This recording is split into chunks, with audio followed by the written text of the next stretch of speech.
Вітаю вас у эфіры пара.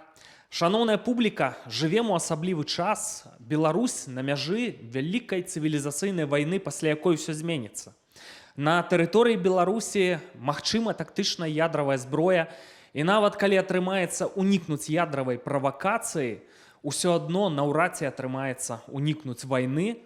І калі ўсё пачнецца, вельмі важна разумець, хто наш вораг, а хто, калі не саюзнік, то прынамсі не вораг.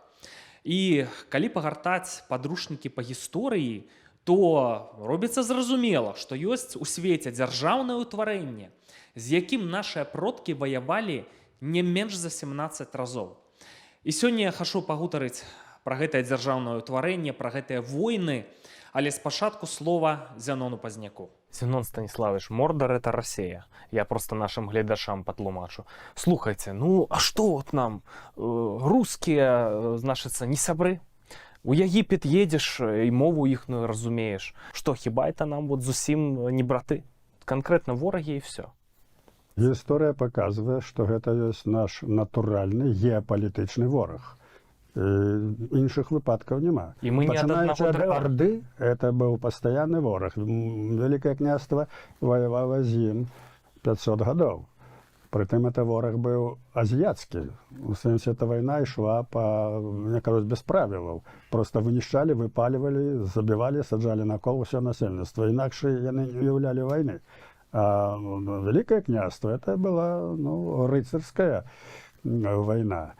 І шмат дастаткова ёсць прыкладаў, пачынаючы з Альгерда, які не пасадзіў на кол маскалёў, а яны прасіліся, сталі на калені, а прысланіў свой кап'ё да брамы і сказаў: добра, толькі памятайце, што маё кап'ё стаяло ля вашай брамы. Паўтаряю, расійская арда, яна ментальна, унутрана засталася той самай мангольскай ардой, якая была ў 12-13 стагоддзі.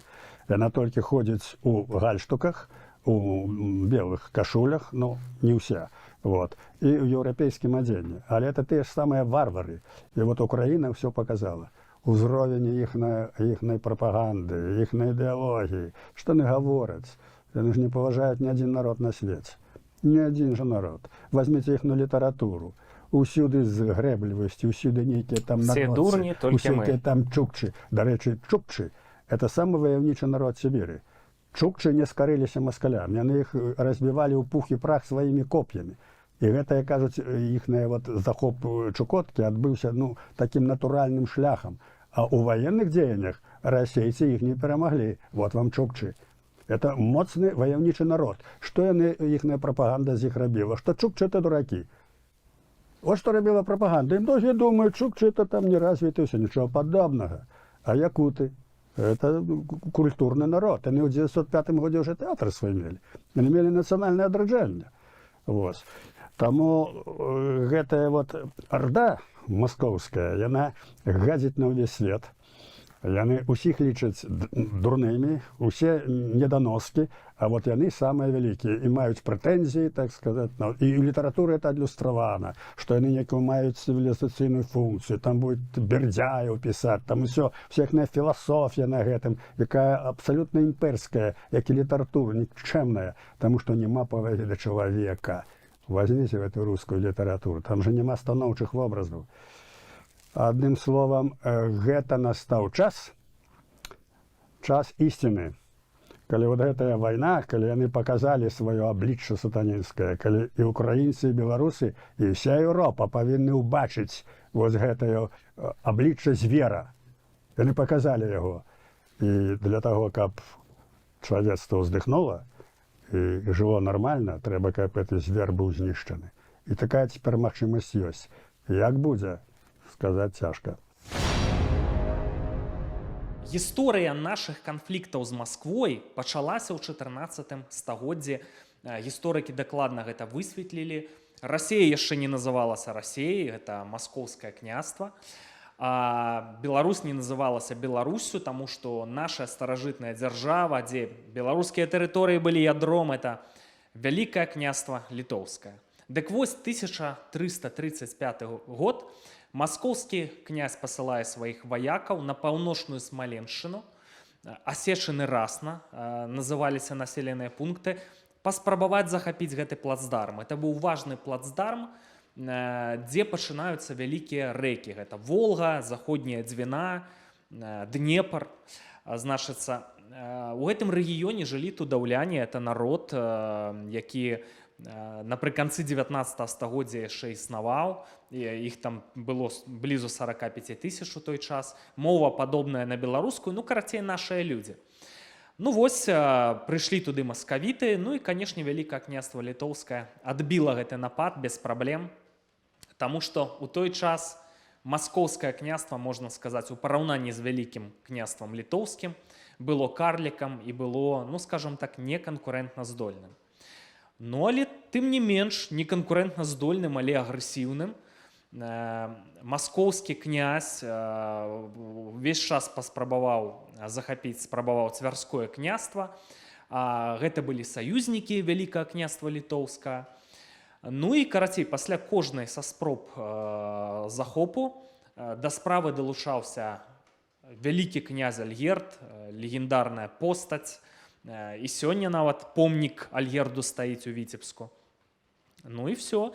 І ставіў Маскву на месца. Было три паходы Альгерда на Маскву. 1368, 70 і 72 год. Войска Вялікага княства даходзіла до Крамля.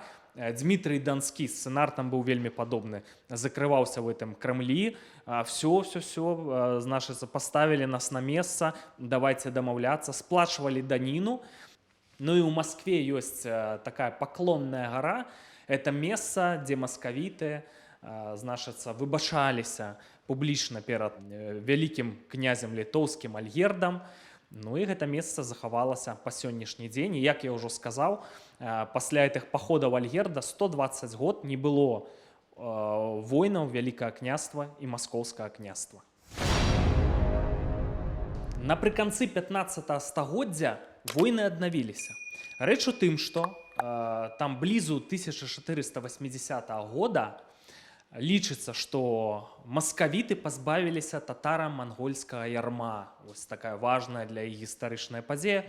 Хоць па вялікім рахунку нават вось расійскі прафесор Півавараў казаў, што расейцы сучасныя, яны нашчадкі Залатой Ардыну перанеслі сталіцу з горада Сарай, это сённяшні Волгоград, там блізка, у Маскву, ну і все справы перанялі іхныя традыцыі. Дарэчы, вось гэтыя традыцыі, якія мы назіраем сёння на вайне ва ўкраіне, мясныя штурмы, вынішэнне проста пад ноль гарадоў, так, не шкадуюць ні старых, ні малых. Гэта все вот это вот традыцыі Залатой Арды, традыцыі тагачасных татара-манголаў, якія расейцы цалкам перанялі. І вось 1492 год, і рэальна маскоўскія войскі заходзяць на тэрыторыю ВКЛ. Упершыню ў гісторыі. Яны заходзяць на нашай тэрыторыі. Ну, эту атаку, канешне, удалося адбіць. Там все ж таки сілы былі несупастаўныя на той момант.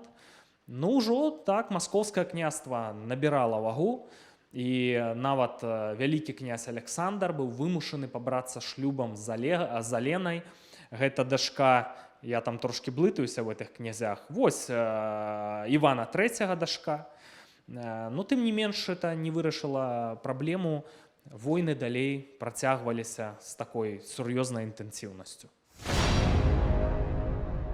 У 16 стагоддзі паміж намі і маскавітамі было аж 4 вайны, якія агулам цягнуліся 38 год.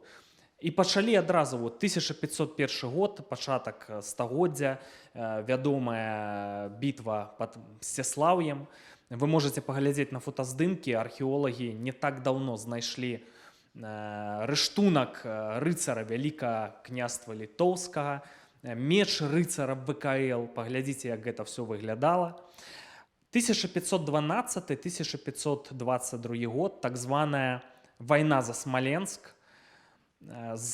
Падчас этой вайны увогуле здарылася адна з самых грандыёзных бітваў у гісторыі Беларусі.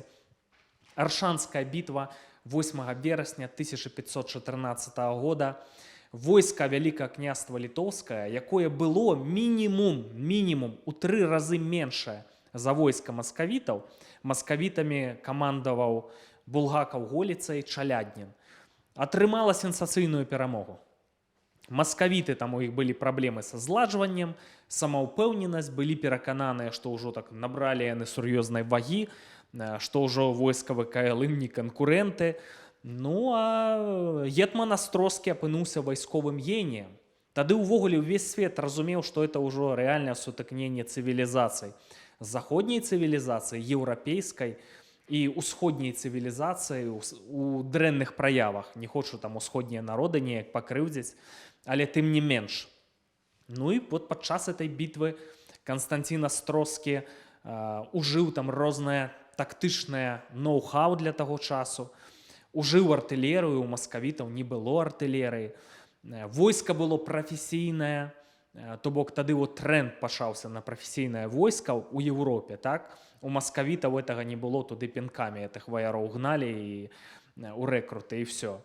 Дысцыпліна была неймаверная ў войску ВКЛ. Астроскі паставіў ваяроў, ззаду быў Днепр, не было куды адступаць, свайго роду загарадатрад. І все, меў права нават караць смерцю на полі боя. Вот у мірным жыцці цывілізаваная была дзяржава ВКЛ, такога не бывала. А вот на полі бою вот дазволена было гетману караць смерцю. Карацей, дысцыпліна была вельмі сур'ёзная, тэхнічная ноу-хау, выйграная бітва. Потым увогуле вот гісторыя гэтай бітвы, так, храналогія, яна ўвайшла ў падручнікі па вайсковай гісторыі, тактыцы, яшчэ стагоддзямі гэта все вывучалі. Ну а калі была Астроскім дасягнутая перамога, то проста у Рыме, у Празе, у Нюрнбергу выходзілі брашуры, якія ўсхвалялі Астроскага. Яго называлі другім Ганнібалам. Ну і это на той час была такая знакамітая постаць сусветнага маштабу. Пасля гэтай вайны за Смаленск, якая скончылася ў 1522 годзе, было 12 гадоў перамір'я, і вось 1534 год пачалася новая вайна, такая вельмі сур'ёзная, старадубская вайна за Новгарад-Северскі і старадубскія землі. І там ужо не проста складвалася сітуацыя для войскаў Вялікага княства Літоўскага. Давялося адваёўваць Рэчыцу, давялося адваёўваць Полацк, давялося адваёўваць Гомель. Ну яшчэ як бы агулам вот вынікі ўсіх названых войнаў вельмі спрыяльна складваліся для ВКЛ. Ну а далей была інфлянская вайна ці лівонская вайна, як яе яшчэ называюць. Яна цягнулася 24 гады, пачалася ў 1558, скончылася ў 82 годзе. Гэта ўжо часы Івана Жахлівага, які сапраўды ў Беларусі нарабіў жахлівых справаў. І тут такая вот цікавая была гісторыя, што Лівонія сама папрасілася ў Рэч Паспалітую. Тады ўжо была унія абодвух народаў, Вялікае княства Літоўскае, карона польская. Ну, в прынцыпе, ВКЛ жыло сваім жыццём. Часта падчас войнаў аказвалася, што карона польская была іншымі там справамі занятая. Разбіраліся найчасцей са сваімі праблемамі самыя. Ну і вось лівонская гэтая вайна, значыцца, папрасіліся ў Рэч Паспалітую, таму што ўжо все, ўжо лічыце, што Іван Жахлівы захапіў Лівонію. Іван Жахлівы раз'юшыўся і ўжо па пратаптаных сцежках пайшоў на Полацк, акупіраваў Полацк на шэраг гадоў. Жудасныя справы там адбываліся. Усіх каталікоў забілі, маладых, старых, дзяцей маленькіх. Тое самае, што ва ўкраіне месцамі сёння адбываецца. І ўсіх яўрэяў панішчылі, прытым смерць была, тапілі ў дзвіне. Вот такая была сітуацыя. Толькі ў 1579 годзе Стэфан Баторый вызваліў Полацк, але, як разумееце, ужо вот напрыканцы 16 стагоддзя шалі вагаў пачалі схіляцца ў маскоўскі бок. У пачатку 17 стагоддзя адбылася так званая, вот вы пачытаеце ў Вікіпедыі, руска-польская вайна, пішуць, так? Это 1609-1618 гады. Слухайце, ну як руска-польская вайна? Вот это вось той час. І Лжэдзьмітрый, Маскавіты рэальна ледзь сваю дзяржаўнасць не страцілі. Ну, рэальна былі палякі задзейнічаныя этнічныя ў этой вайне па поўнай праграме. І, канешне ж, Вялікае княства Літоўскае, ўсё нашае войска. Гэтая вайна тычылася нас, і ваявалі там, безумоўна, нашыя людзі. Ну і все-таки, на жаль, маскавіты змаглі перажыць тады крызіс, аднавіліся пасля гэтай вайны, і ў гісторыі і адбылася самая вялікая трагедыя ў гісторыі Беларусі, самая крывавая вайна, крывавы потоп, это 1654-1667 год, калі як мінімум кожны другі жыхар тэрыторыі Беларусі быў забіты. Гісторыя паказвае, гэта наш натуральны геапалітычны вораг, які ставіць задачу не проста дамінаваць, а вынішчыць нас у корань. І ўпершыню гэта тэорыя з'явілася ў Алексея Михайловича у 17 стагоддзі, калі быў потоп. Это вялікая вайна, калі напалі на Вялікае княства і нават захапілі Вільню. Невядомая вайна, так званая, Ну, так? невядомая. Это невядомая для савецкіх людзей яна была. Яна была вядомая ва ўсім свеце. Вот. Так вот, у час гэтай вайны маскалі паставілі задачу, і царом это было пастаўлена, вынішчыць всё насельніцтва і забраць сабе проста зямлю, тэрыторыю. Гэта ўсё адлюстравана ў дакументах. И вот это была самая тяжкая в истории война. Мы стратили 51% насельніцтва. Во ўсходніх областях, у Смоленской, там, у Могилевской 70% было знішчана. И выратаваў сам народ.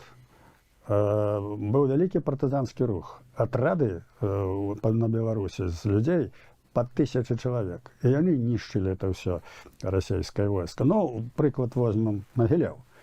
Калі паўстаў горад Магілеў, калі дамовіліся, увесь маскоўскі гарнізон вынішчылі да аднаго чалавека, 4000, да аднаго чалавека вынішчылі увесь гарнізон магілеўцы.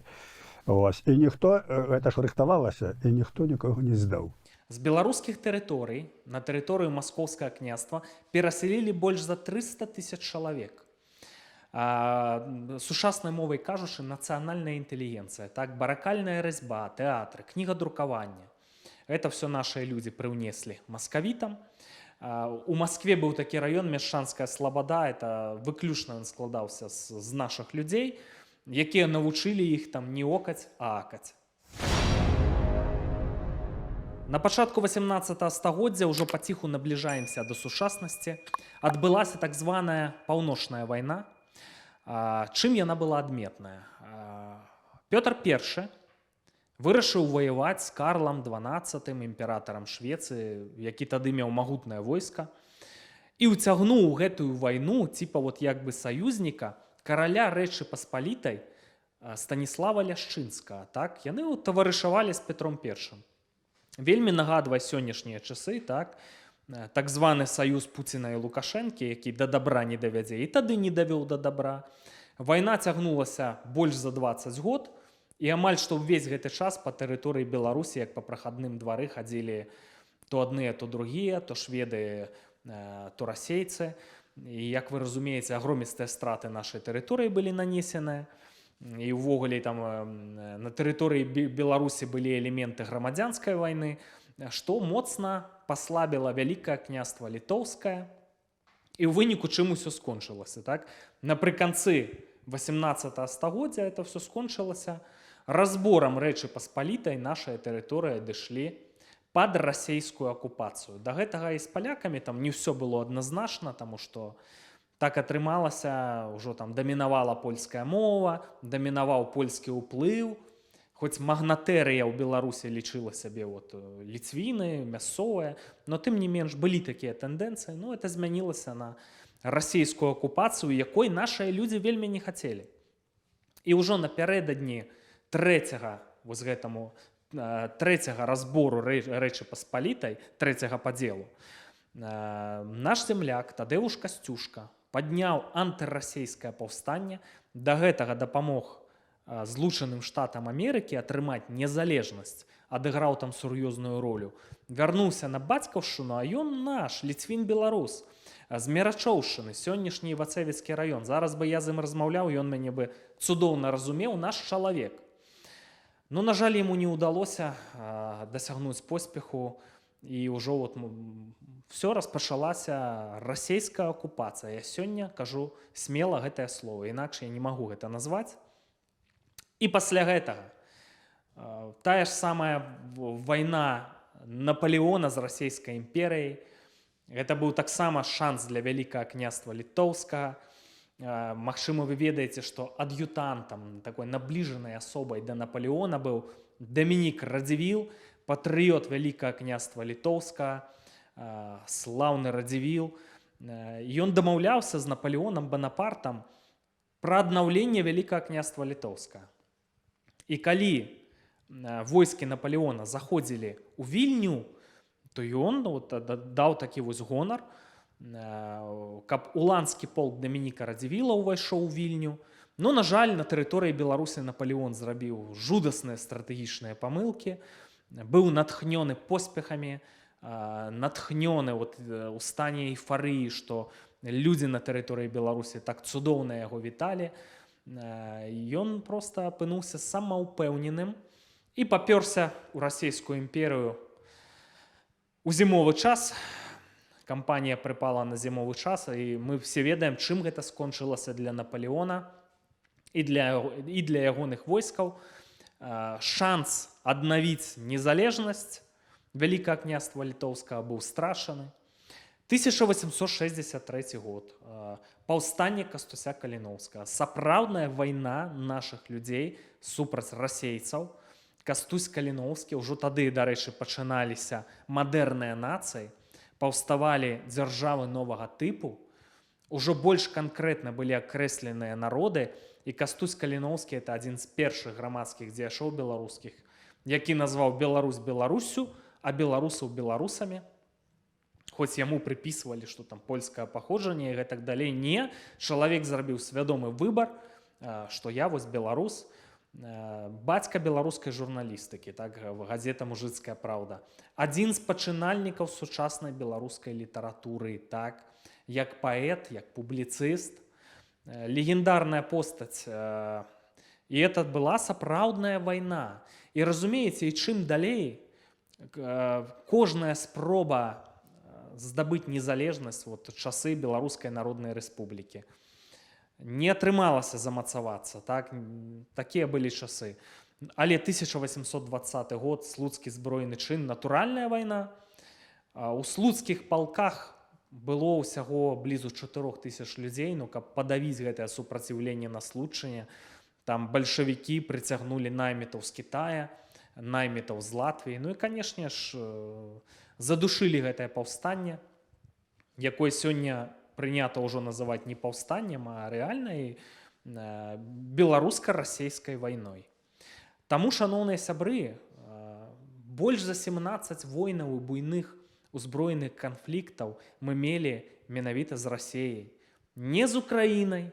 Там былі пэўныя нюансы, так, канфлікты там з Богданом Хмельніцкім, які спрычыніўся да крывавага патопу. Хмельніцкі для беларускай гісторыі не герой, так, не выбітная постаць, але выбітная постаць ва ўкраінскай гісторыі. З палякамі, это быў наш стратэгічны саюзнік насамрэч, так, былі свае нюансы. Міжваенны час 20-го стагоддзя. Юзеф Пілсудскі, які некаторыя лічаць беларус па паходжанні, па-польску размаўляў прыкладна як я. Вось не паверыў у беларускую нацыю, значыцца, што яна можа быць самадастатковай. Магчыма, так праводзіў хібную палітыку. І на тэрыторыі заходняй Беларусі быў такі бяроза-картузскі канцэнтрацыйны лагер. Так агулам, і все, і потым вы ведаеце, чым усё скончылася ў 1939 годзе. Нацысты і камуністы падзялілі Польшу, правялі сумесны нацыстска-сталінісцкі парад у Брэсце. І на гэтым скончылася гісторыя, як бы заходняя Беларусь апынулася ў складзе БССР. Былі нюансы з палякамі, это дробязь у параўнанні з тым, якія нюансы ў нас былі з расейцамі. З Літвой, якая тут можа быць варажнейша, калі былі ў адным вялікім княстве літоўскім, лічылі адно аднаго землякамі, прадстаўнікоў аднаго народа, так? А яшчэ любіць прапаганда лукашэнкаўская, значыцца, бэсціць ЗША, што вот это наш вораг. Дык Прыгадайце пра ленд-ліз часоў другой сусветнай вайны і ўвогуле нашыя землякі. От Тадеуш Касцюшка якую ролю адыграў для ЗША, калі тыя здабывалі незалежнасць. Я аднойчы пабіў у Злучаных Штатах машыну, і там павінныя былі мне даць штраф. Кампанія, якая як бы давала аўтамабіль у аренду, я расказаў пра Касцюшку, мне не далі гэты штраф. Рэальны такі быў выпадак. Самы наш галоўны геапалітычны вораг Расія. І тыя факты, якія я сёння прывёў, это не нейкая сакрэтная інфармацыя. Гэта тое, што было ў падручніках па гісторыі. Проста многія кепска вучылі гісторыю, альбо потым былі замбіраваныя прапагандай, але рэчаіснасць яна такая. Расія наш галоўны геапалітычны вораг.